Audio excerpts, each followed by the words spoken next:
Thank you very much for inviting me to this meeting. I will use this opportunity to make a short and perhaps surprising statement for some of you. Not a speech, but a statement. I am a European.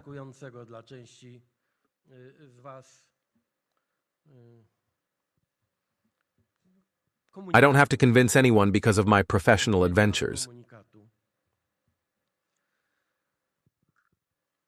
I have been observing various situations in the economy, in politics, in Poland, in Europe, and around the world for the last 20 years. Today, Poland, Europe, and the whole world have found themselves in a situation where it is necessary to say loud and clear that they are surviving, winning, achieving success for their country, for their company, for their families, for their citizens, those who draw the right conclusions from what is happening around us. This is the right moment to say, precisely and firmly, that the era of naive globalization is coming to an end. We have to say loud and clear that if we want to achieve economic success,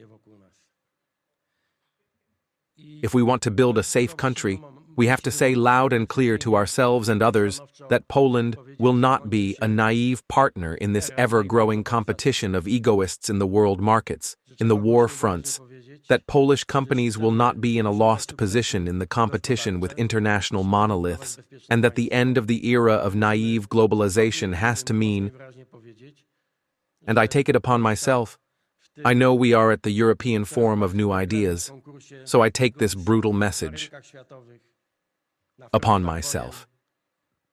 It is time to rebuild the national economy.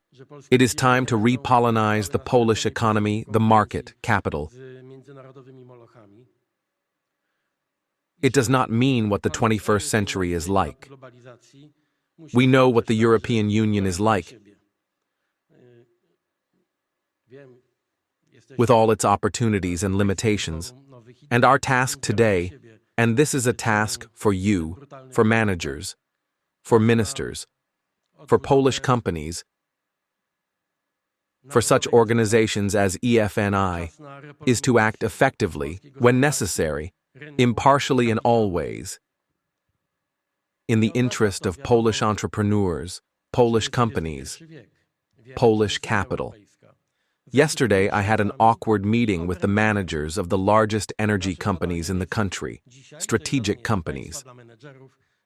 And there, like in a lens, all these dilemmas that we face as a Polish state, as a nation, as Polish entrepreneurs, as Polish companies, emerged. What is the task of a state manager, even if he is at the head of a stock company? His first task, for example, in the case of an energy company, is to provide the state with Polish energy security, Polish families, Polish households, and Polish entrepreneurs with possibly the cheapest energy available.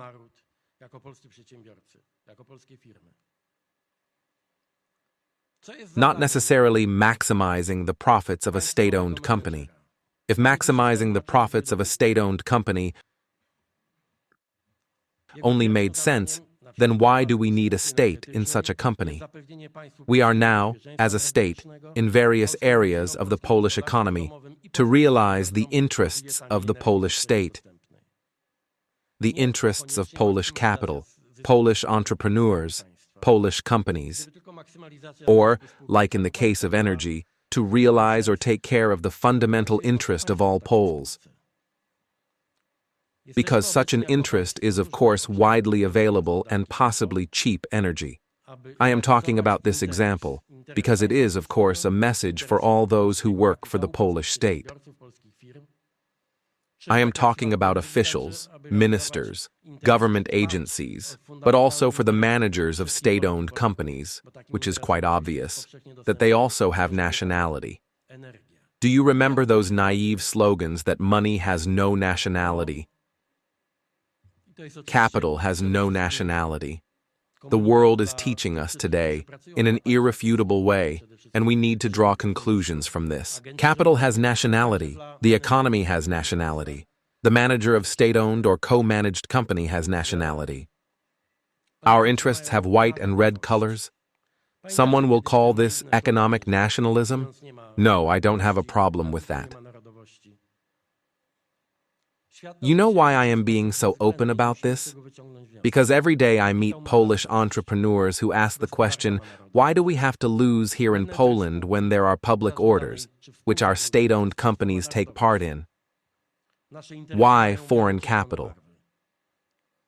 Why international companies, companies outside the EU, very often win with us? Why is it so difficult for a Polish company to get an order in Denmark? And why is it so easy for a company from another country to get an order or find a cooperation field here in Poland? It's all over. We have to take care of the interests of Polish entrepreneurs in an irrefutable and selfish way. I know that nobody has to convince me to do so. We have to respect the rules, thanks to which Poland is firmly established in international agreements, especially in the EU. But my experience and your experience, I am convinced of it, tells us that recently it has been better for some. With respect to EU and international rules, it has been better to protect the interests of Polish companies. The rules apply in the whole EU, and if not the rules, then the legal framework, for example, when it comes to public orders. But in some countries, public orders, if they are comparable offers, will always be won by a company from that country. And it has to be like that in Poland as well. I was talking to the CEOs of companies about how to, in accordance with the law, in accordance with the rules, but clearly prefer a Polish entrepreneur, a Polish company. It doesn't matter if it has to supply turbines, windmills, cement. It doesn't matter. What matters is that it's a Polish company. If it offers comparable quality, technology, time, price, then it has to win such a competition. And the task for all of us, I feel responsible for it, and the task for all of us is that Polish entrepreneurs, Polish companies, should see every day that they can count on our protection, on our support, on the preferences of the state, which will always go in the direction of a Polish company. There will be a lot of noise, I'm aware of it. There will also be a lot of noise among my co-workers and among managers of state-owned companies, because I demanded strict reporting from all investments, from state-owned companies, but also investments that are supervised to a lesser or greater extent, or initiated by the state directly. So from all orders, especially the bigger ones, strict reporting. How is the policy of preferring Polish capital and Polish entrepreneurs implemented? There will be no more explanations that it's impossible, because it is possible. There will be no more opportunities. I know that sometimes it's easier to give it to a Spanish, a German, an American. It may require creativity, effort, better cooperation, help, but without it, we won't have a chance for real competition. And you, in this room, probably know better than many officials or politicians, because you meet with it on a daily basis, that this is exactly how the world works today. Whether it's the European Union, America, China, Turkey, it doesn't matter. This is exactly how the world works. We have already started to implement this idea very seriously. There were also specific and unpleasant personal decisions when it comes to some state agencies. I recently heard that it looks like some kind of economic dictatorship. This term doesn't bother me either. If someone thinks that the execution of this obvious truth, that Polish interests are absolutely and must be primary, for every official, for every manager of a state company, then if they want to call it an economic dictatorship, I won't be offended. But we will execute, with all the consequences of it, actions aimed at preferring Polish companies. I'm glad that we started working very intensively on, for example, Słaków terminal. Prime Minister Rizy Budżek knows how important it is. He has, but above all, he can have this place, where the wide Eastern Railway ends, and where a lot of companies from Western Europe not only have their teeth brushed, because this is an extremely tasty place. We made a decision that we will be 100% in charge of the development of this place, of the investments. Poles, Polish companies, Polish state. We will make money on it. By the way, we and the whole world will help in this way, for example, in the reconstruction of Ukraine, because Słaków and this terminal will be a key place when it comes to logistics and transport. But, and this is also very clear, we will help. Poland is solidary. We are a symbol of solidarity, but never in a naive way. It won't be like this. That Poland will be solidary and others will make money, for example, on the reconstruction of Ukraine. We will be solidary and we will make money on it, and we will strictly monitor our interests and the interests of Polish companies. I talked with people responsible, from the point of view of the Polish government, for nuclear energy and for this first investment in Kasubia. You know how much money this is. I don't want to shock anyone with statistics. We are talking about tens of billions of dollars or euros when it comes to this one investment. And we made a decision, and it is irrevocable, that in the entire investment, I am talking about one nuclear power plant. About the first one, which is already in the implementation phase, 53 billion zlotys must go directly to Polish companies. And this is the task that the Polish company, that the Polish nuclear power plant received to perform. Subcontractors and contractors, when it comes to these 53 billion zlotys, they have to be from Poland, they have to be Polish companies, and this is possible. Okay, let's face it, especially where the highest technologies are involved, the most difficult things, that there will be an assortment of services, products, where we won't be able to do it in Poland. Of course, we will cooperate with those who have some exceptional competences or possibilities. But everywhere, and I have been receiving, because I have been asking for these reports for many weeks, that we can buy in the EU or even in a country outside the EU pipes, and it is done by a state-owned company. Pipes are not some high-tech. My intuition tells me that we could easily make an order, and Polish companies could benefit from it. I am giving this example, maybe not the happiest one, because we are also talking about more complicated and much more demanding products, where Polish companies can really benefit if they have the support of Dutch, German, or French companies, especially French ones. I know something about it.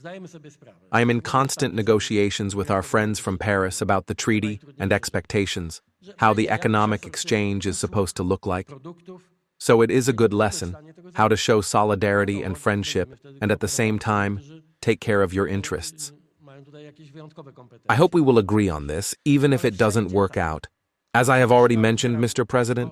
President, how do you say it formally? Mr. President, I will come back to this in a moment.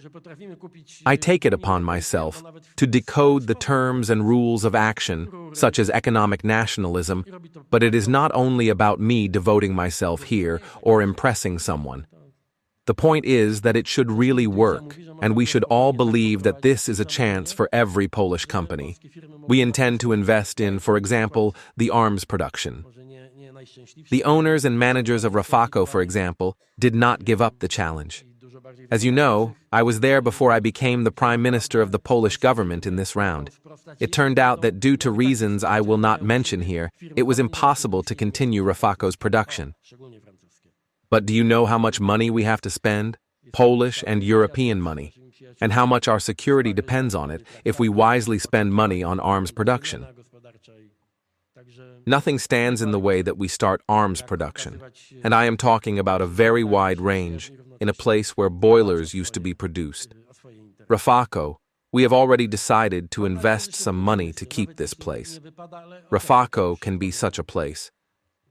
It still requires a lot of work, but Rafako, Racibórz, Silesia, it can be a place where the production for the defense of Poland or Europe can reach a great scale with the use of Polish and European money and, above all, Polish producers and manufacturers. No one can convince me that in Poland it takes 3, 4, or 5 years of preparation and procedures to be able to plant an industrial plant somewhere. In Silesia, Rafako is one of those places where production can be reprofiled with the use of state funds and state aid. It is hopeless. And how can we simplify the procedure of launching production in a place where this production has recently taken place? And we will be looking for simplified procedures, just like we did not let go of the situation with Hutin Częstochowa. Also due to the possibility of production on behalf of the Polish army. Today, it is the Ministry of National Defense that has taken responsibility and has become the disponent of Hutin Częstochowa. In order to save this plant, but also in order for the Polish army and Polish arms companies to have something to produce from. Wind turrets. I have been talking for a long time, and it was not an easy conversation. We will be building, as you know, wind turbines in London, the cheapest energy, and this already famous offshore. I had the opportunity to present it with the president of PG, among others, this great enterprise in the Baltic.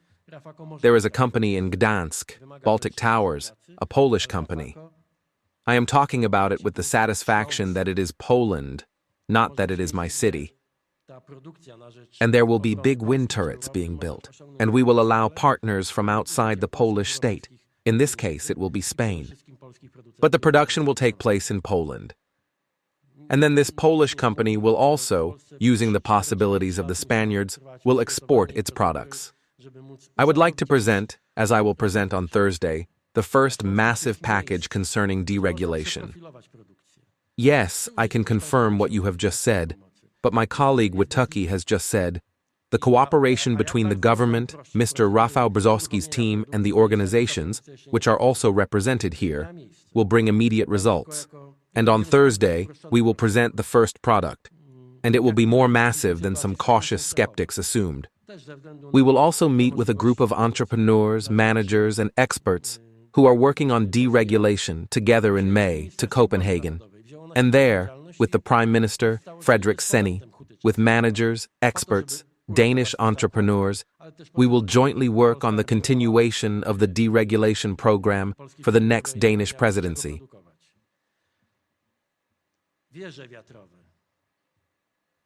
These words were addressed as a small question mark.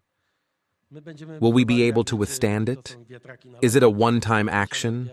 Or is it just because the Prime Minister suddenly felt like it, so he came up with an action? Will deregulation be a permanent action? I really want it to be an action for years, because the work is for years, and that we would watch not only watch over Poland from excessive regulation, but that we would first of all remove what is already excessive regulation today.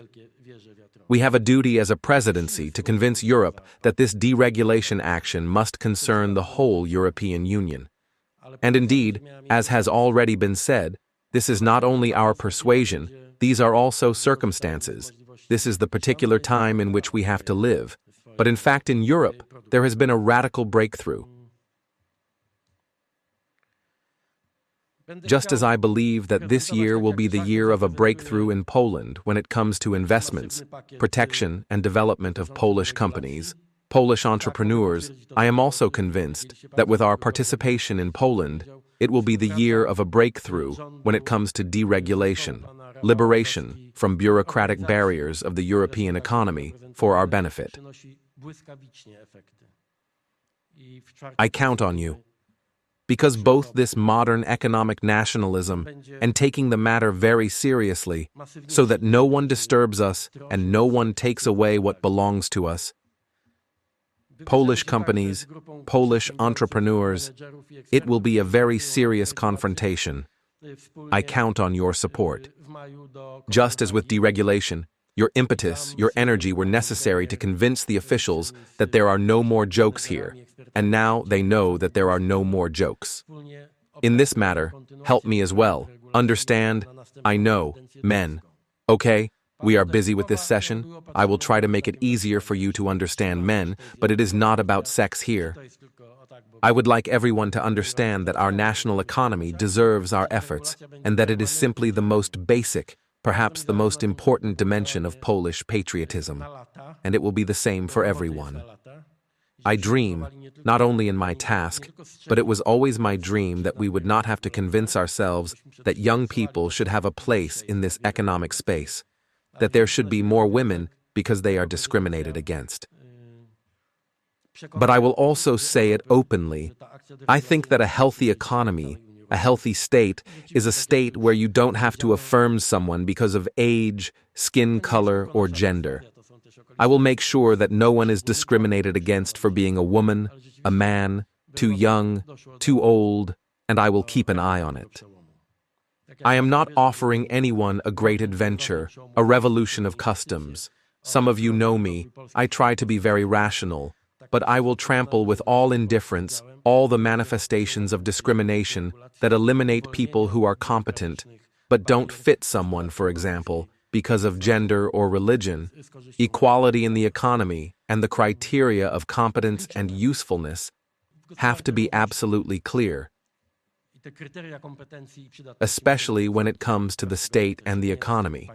And I will also be impartial here. Listen, this is really a difficult time around us and the best possible time for Poland. I am convinced of it, and that we are taking actions that justify me, and that today, a few days before Easter, I want to tell all Poles that it will be good. You will meet at Easter tables in your homes, and you will be able to say to your loved ones in Poland that it will be good. In Poland, it will definitely succeed. You just need a little imagination and a little courage, and you don't lack it. Thank you very much, and I am taking this material.